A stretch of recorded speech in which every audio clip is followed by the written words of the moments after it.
శుక్లాంబరధరం విష్ణుం శశివర్ణం చతుర్భుజం ప్రసన్నవదనం ధ్యాయేత్ సర్వవిఘ్నోపశాంతయే. పూర్వం కృతయుగాన ప్రజాపతి మానసపుత్రుడు విప్రుడు వేదార్థ నిర్ణయ తత్పరుడు అయిన ధర్మాత్ముడు అగు వశిష్ఠుడుండెను. ఆ వశిష్ఠుడు మయూరవాహనుడు అగు కార్తికేయుని అడిగెను. కార్తికేయుడు మహిషాసురుని స్త్రీల కంటి కాటుకను దొంగిలించినవాడు అనగా వార్లను విధవలుగా చేశాడు. అనగా మహిషాసురుని చంపినవాడు. మహాత్ముడు మహాసేన నాముడు మేఘగర్జనం వల్లే ప్రతిధ్వనుడు చేత గంభీర నిస్వనుడు. పార్వతీదేవి మనసుకు ఆనందం కూర్చువాడు.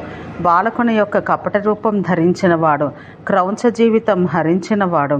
గౌరీ హృదయ నందనుడు. ఓ వర్య శ్రేష్ఠతముడా, శుభ్రమై శుభ్రాంజన తుల్యమై మల్లెపువ్వు వలె చంద్రుని వలె ప్రభావవంతమై కంఠమందు కనిపించినది ఏమి? ఆ కంఠమున ఆ వర్ణం ఎందుకు కలిగింది? దాన్ని భక్తునికి ఇంద్రియ నిగ్రహణకి దీప్తిమంతునికి నాకు చెప్పుము. శుభ సంయుతము పవిత్రము పాపనాశనము అయిన కథను ఓ మహాభాగా నా ప్రియం కొరకు సమగ్రంగా చెప్పుటకు నీవు అర్హుడవు. మహాత్ముడైన వశిష్ఠుని వాక్యాలు విని దేవారి బలసూదనుడు మహా తేజస్వియు అయిన స్కందుడు సమాధానము ఇచ్చెను.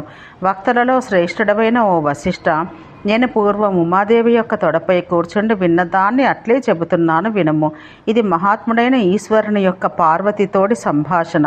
ఓ మహాముని, నీ సంతోషం కొరకు నేను దాన్ని చెబుతున్నాను. నానావిధ ధాతువులచే చిత్రితము తరుణ సూర్యకాంతి సదృశము కరిగించి బంగారు కాంతి కలిగినది రమ్యమైనది అగు కైలాస శిఖరమున మదనుని దేహమును నాశనం చేసిన శివుడు సుఖంగా కూర్చున్నవాడై ఉండెను. అప్పుడు గిరిరాజపుత్రి అయిన పార్వతి శివునితో ఇట్లు పలికెను. కైలాస శిఖర వర్ణనం. రమ్యమైన కైలాస శిఖరం నానావిధ ధాతువులచే చిత్రితమైనది. వజ్రమయం స్ఫటికమయం అయిన సోపానములు కలది. ఆ సోపానాలు చిత్రపాద శిలాతలములు. దివ్యమైనది, బంగారు వికారమైనది. నానా ద్రుములతా కీర్ణం, నానావిధ పుష్పాలతో ఫలములతో కూడినది. అందు హంసలు కారండవములు నిండి ఉన్నవి. చక్రవాకరములచే అలంకృతము తొమ్మిదల గీత బాహుల్యము కలది. పడునటి నీటిధారల వల్ల కలిగిన నాదము కలది. మదించిన క్రౌంచముల యొక్క మయూరముల యొక్క నాదములచే ప్రతిధ్వనించు కందరములు కలది. ఆ కైలాస శిఖరం అప్సరస గణములతో కూడి ఉన్నది. కిన్నరుల చేత శోభించబడినది. జీవకం అను పక్షులు వివిధములైన ధ్వనులు చేయును. ఆ పక్షుల కూజితములచే వ్యాప్తమైనది. కోకిల స్వరములు అనేక ప్రదేశములందు మధురంగా వినవచ్చుచున్నవి. అందసిద్ధులు చారణులు తరచుగా సంచరించేవారు. అందు కామధేనువులు కలవు. వాని అంబాస్వరములు స్పష్టంగా వ్యాపించి ఉన్నాయి. మేఘముల గర్జనలు ప్రతిధ్వనించును. అందు ఇతర ధ్వనులు కూడా కలవు. వినాయకుని భయం వల్ల బాధపడ్డ ఏనుగులు ఆ కందరములను విడిచిపోయినవి. వీణా మొదలైన సంగీత వాద్యముల మధురధ్వనులు కలవు. అవి చెవులకు అత్యంత మనోహరములుగా ఉన్నవి. జనసంఘములు ఊయలలు ఊగుచున్నారు. ఆ ప్రదేశం బహువనితా సంఘాలచే పూజించబడింది. ధ్వజములకు కట్టిన ఊయలల యొక్క ఘంటానాదములు ప్రతిధ్వనిస్తున్నాయి. అందు వీణా వేణువులు మొదలగు గీత సాధనలు విశేషంగా ఉన్నవి. అచట పిల్లన గ్రోవుల నాదం 30 నెమళ్ళు క్రీంకారములు చేయుచున్నవేమో అన్నట్టున్నవి. గుహలు మౌఖిక గానముచే మృదంగ ధ్వనులచే వాదిత్రముల శబ్దములచే నిండి ఉన్నవి. కందరములు క్రీడావేగ వివాదం యొక్క శబ్దములచే నిండి ఉన్నవి. హంసలు పావురాలు కొంగలు నిర్భయంగా తిరుగాడుతున్నాయి. వివిధములైన వ్యాయామ భంగిమలచే విఘ్నేశ్వరుడు అచట విచిత్రంగా ఆడుకొనుచుండెను. భూతపతి వివిధ రూపములు గల భూతములచే కూడుకొని ఉండెను. భూతములు వివిధ విధములు. కొన్ని భూతములకు సింహముఖములు, కొన్నింటికి వ్యాఘ్రముఖములు. కొన్ని భయంకర శబ్దాలు కలిగిస్తున్నవి. కొన్నింటికి అమితమైన వేగం కలదు. కొన్నింటికి జింక ముఖములు, కొన్నింటికి మేకముఖములు, కొన్నింటికి ఏనుగు ముఖములు కలిగినవి. కొన్ని అశ్వముఖాలు కలిగి ఉన్నాయి. కొన్నింటికి క్రూరమైన పిల్లి ముఖాలు, నక్క ముఖాలు ఉన్నాయి. కొన్ని పొట్టి, కొన్ని పొడుగు. కొన్నింటి కడుపులు చాలా కృషించాయి. కొన్నింటికి వేలాడినట్టి కడుపులు. కొన్నింటికి హ్రస్వములు, కొన్ని భూతములు, కొన్ని జంఘములు. హ్రస్వములు కొన్నింటికి వేలాడు పెదవులు, కొన్నింటికి తాడి చెట్ల వంటి జంఘములు. కొన్ని భూతాలకు గోకర్ణాలు. కొన్నింటికి ఒక్కటే చెవి, కొన్నింటికి పెద్ద కర్ణాలు, కొన్నింటికి చెవులే లేవు. కొన్నింటికి అనేక పాదాలు, కొన్నింటికి పెద్ద పెద్ద పాదాలు, కొన్నింటికి ఒక్కటే పాదం, కొన్నింటికి అసలే పాదములు లేవు. కొన్నింటికి అనేక నేత్రాలు, కొన్నింటికి పెద్ద నేత్రాలు, కొన్నింటికి ఒక్కటే నేత్రం, కొన్నింటికి నేత్రములే లేవు. కొన్నింటికి ఒక్కటే తల, కొన్నింటికి పెద్ద తల, కొన్నింటికి అనేక తలలు కాగా మరికొన్నింటికి తలలే లేవు. కొన్ని భూతములకు ఒక్కటే నాలుక, కొన్నింటికి పెద్ద నాలుకలు, కొన్నింటికి అనేక నాలుకలు. కొన్ని భూతములకు నాలుకలే లేవు, కొన్నింటికి ఒక్కటే దంష్ట్ర, కొన్నింటికి మహాదంష్ట్రలు, కొన్నింటికి బహుదంష్ట్రలు, కొన్నింటికి అసలు దంష్ట్రలే లేవు. కైలాస శిఖరం ఇలా ఉంది. అప్పుడు గిరిరాజపుత్రి అయిన పార్వతి ఈశ్వరునితో ఇలా పలికింది: భగవన్ భూత భవిష్యత్ ప్రభు గోవృషాంకిత శాసన, ఓ మహాదేవ, నీ కంఠసీమ ఏదియో మేఘ సదృశం కనబడుచున్నది. ఓ దేవా, కాముని శరీరం నాశనం చేసిన వాడా, ఓ భుస్రమైన కంఠమును ప్రకాశించినదేమి? అది గాఢమైన నల్లని మబ్బులకు తుల్యంగా ఉన్నది. శుభంకరమైన అంత అతిశయించుటలేదు. ఓ ఈశ్వర, ఏమి కారణం? నీ కంఠంనందుల నీలత్వానికి కారణమేమి? కుతూహలంగా ఉంది. ఈ విషయం అంతటినీ నాకు సక్రమంగా చెప్పగోరెదను. పార్వతీ ప్రియుడు పార్వతి యొక్క వాక్యం వినను. మంగళ సంయుక్తమైన ఆ కథను శంకరుడు వివరించెను. మహేశ్వరుడు ఇట్లు వచించెను: పూర్వం క్షీరసముద్రం దేవాసురులచే అమృతం కొరకు మధించబడుచుండగా ముందుగా భయంకరాగ్నిప్రభతో ఘోరమైన విషం ఉత్పన్నమై వచ్చెను. సుందరమైన ముఖము కలదాన సుర సంఘముల రాక్షస సంఘములను దాన్ని చూసెను. విషన్నవదనులయ్యను. వారందరూ బ్రహ్మ యొక్క సన్నిధికి వచ్చిరి. మహాద్యుతిమంతుడైన బ్రహ్మ భీతులైన సుర సంఘములను చూసెను. ఓ మహాపుణ్యులారా, మీరందరూ ఏల భయత్రస్తులు, క్షోభించిన మనసు కలవారైతిరి. మీ కొరకు నేను త్రివిధమైన ఐశ్వర్యాన్ని సంకల్పించి ఉంటుంది కదా. ఓ సురసత్తములారా, ఎవరిచే మీ ఐశ్వర్యం వ్యావర్తితం చేయబడి తొలగించబడింది. మీరో త్రిలోకాలకు ఈశ్వరులు అయిన మీరందరూ త్వరలోనే బాధారహితులు కాగలరు. ఈ సర్వ ప్రజా సృష్టిలో నా ఆజ్ఞ ఉల్లంఘించు సాహసుడు లేడు. మీరందరూ విమానాలలో సంచరింతురు.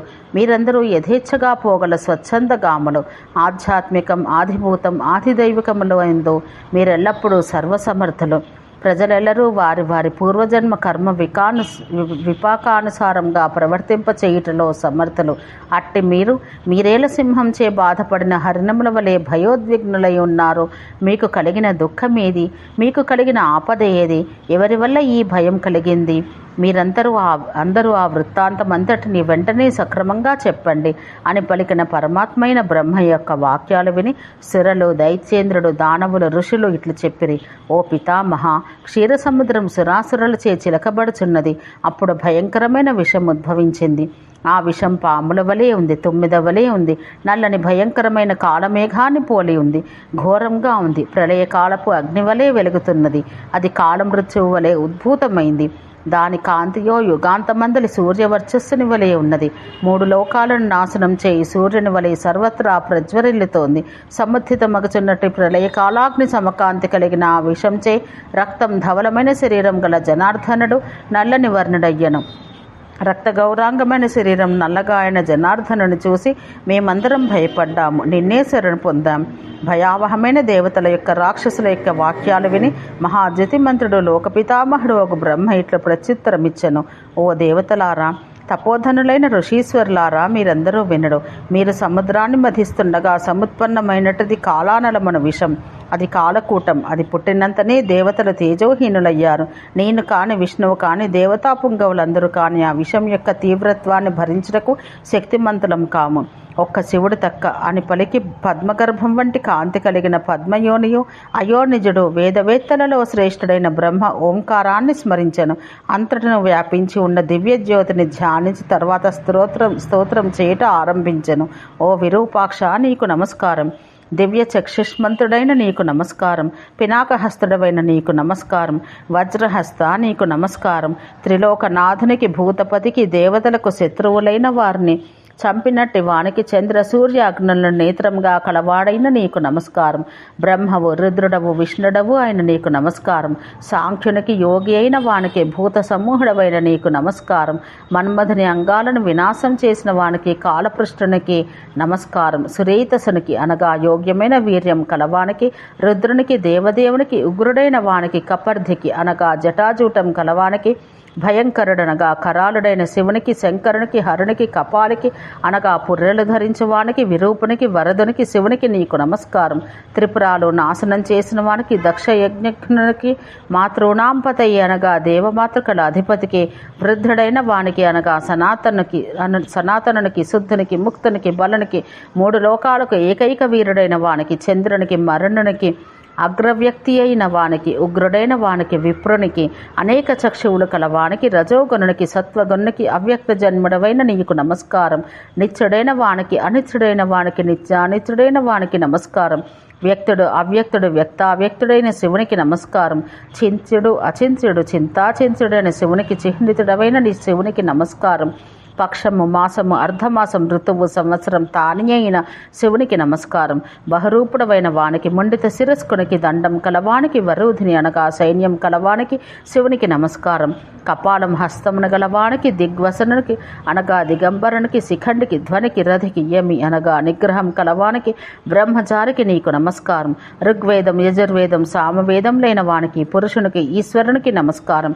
ఇట్టి అనేకాలైన చరిత్రములచే స్తోత్రం చేయబడి శివునికి నమస్కారం. ఓ పార్వతీ వరానన అని ఇట్లు స్తోత్రం చేసి బ్రహ్మ సాష్టాంగ నమస్కృతి చేసెను. ఓ రుద్ర, నా యొక్క దేవతల యొక్క భక్తిని తెలుసుకొనుము. సాక్షాత్కరించకుంటివి అనగా అవ్యక్తనిగానే ఉంటివి. నీవు గంగాజలము చిన్నే చెదరగొట్టబడిన కేశములు కలవాడవు. నీవు చింతింపబడుటకు యోగాతిశయములచే కూడా సూక్ష్ముడవు. ఈ విధంగా పూర్వం నేను లోకకర్త అయిన బ్రహ్మచే వేదాంగ సంభవములైన వివిధ స్తోత్రాలచే స్తోత్రం చేయబడితిని. అంత బ్రహ్మతో ముఖ్యమైన వాక్కులతో నేను పలికితిని. ఓ జగత్పతి, గతమునకు, భవిష్యత్తుకు, వర్తమానానికి నీవు అధిపతివి. నాతో నీకేమి కార్యం వచ్చింది? ఓ సువ్రత, కర్తవ్యం చెప్పుము. ఆ వాక్యం విని అంబుజేక్షణుడైన బ్రహ్మ ఇట్ల పలికెను. భూత భవిష్యత్ వర్తమానానికి ప్రభు, సర్వమునకు కారణమైన వాడా, ఓ ఈశ్వర, పంకజేక్షణ వినుము. దేవదానవులచే సముద్రం మధించబడుచుండ ఓ భగవన్, ఘోరమైన విషం ప్రాదుర్భూతమైంది. అది మేఘ సదృశం, నీలమైన మేఘం వలె ఉన్నది. ప్రళయ కాలాగ్ని ప్రభ కలిగి ఉన్నది. దాన్ని చూసి మేమందరం భయపడ్డాము, ఉద్విగ్న చేతస్కులమయ్యాము. ఓ మహాదేవ, సర్వలోకాలకు హితమాచరించు కోరికతో దాన్ని తాగము. నీవు శక్తుడవు, భోక్తవు. ఓ ప్రభు, నీవు దేవతలలో శ్రేష్ఠుడవు. ఓ మహాదేవ, నీవు తక్క వేరొక్కడు ఆ విషం యొక్క వేగాన్ని సహింపగలవాడే లేడు. ఇట్లన్న పరమేశ్వరి యొక్క అయిన బ్రహ్మ యొక్క వాక్యములు వింటిని. ఓ వరానన, సరి అని అంగీకరించితిని. అంత మృత్యుతుల్యమైన ఆ విషాన్ని తాగుట ఆరంభించితిని. సుర భయప్రదమైనది, మహాఘోరమైనది అగు ఆ విషమును తాగినట్టు నా కంఠం వెంటనే ఓ వరవర్ణిని, కృష్ణ అనగా నల్లని వర్ణం పొందింది. నల్ల కలువల రేకుల వంటిది కంఠమును కవగిలించుకుని ఉన్న సర్పం వలె ఉన్నట్టుది. సర్పముల రాజగు తక్షకుడు బయలుదేరి తన నాలుకచే నాకుచున్నట్లున్నది. అట్టి విషమును చూసి మహాతేజుడు, లోకపితామహుడు అగు బ్రహ్మ, ఓ మహాదేవ, ఓ సువ్రత, విషజనితమైన కంఠం నీలత్వంచే నీవు ప్రకాశించుచున్నావని పలికెను. ఓ పర్వతరాజపుత్రి, బ్రహ్మ వచస్సులని ఘోరమైన విషాన్ని కంఠమున దాల్చితిని. అందుకే నేను నీలకంఠుడనైతిని. సురసంఘములను, దైత్యులను, యక్షగంధర్వ భూతాలను, పిశాచ ఉరగ రాక్షసులను చూచి, ఓ పర్వతరాజపుత్రి, ఉగ్రవేగం గల ఆ కాలకూట విషాన్ని కంఠమునందు దాల్చితిని. అట్లు కంఠమందు నిక్షిప్తం చేసి ఉంచుకున్న విషాన్ని చూసి సురదైత్య సంఘములు అత్యంత విస్మయం పొందినవి. ఓం శాంతి శాంతి శాంతి.